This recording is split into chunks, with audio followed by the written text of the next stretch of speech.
السلام عليكم ورحمة الله وبركاته.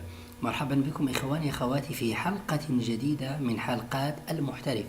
في هذه الحلقة إن شاء الله سنتطرق إلى موضوع ألا وهو كيفية تصوير شاشة الحاسوب بدون برامج.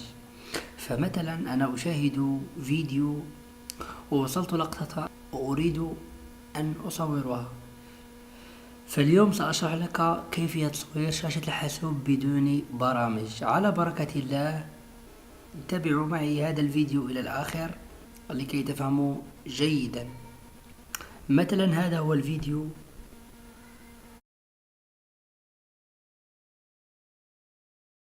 وأريد أن أصور شاشة الحاسوب في هذه اللقطة. مثلا أول شيء أفعله أذهب إلى الويندوز وأقوم بالضغط على tous les programmes، وأذهب إلى accessoires، وأذهب إلى outil capture،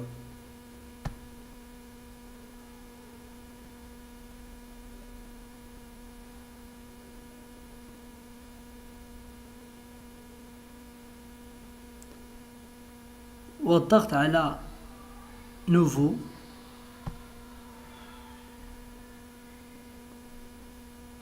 وأقوم مثلا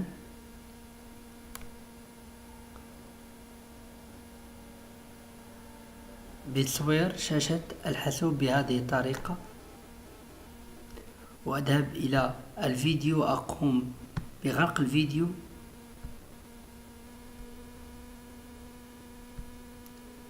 فها هي الصورة التي صورتها بدون برامج.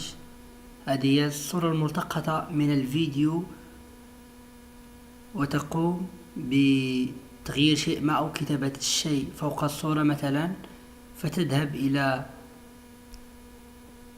enregistrer la capture مثلا، وتذهب إلى البيرو. أريد أن أسجلها في البيرو أو في المكتب، تقوم بانجستري، تقوم بغلق هذا البرنامج.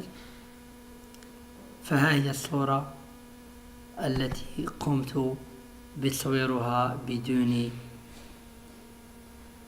بدون برامج. فأتمنى أن يعجبكم هذا الفيديو إخواني أخواتي. إذا أعجبكم الفيديو لا تنسوا الضغط على زر الإعجاب، ولا تنسوا الاشتراك أيضا بالقناة ليصلكم الجديد. وإلى اللقاء إلى فيديو آخر إن شاء الله.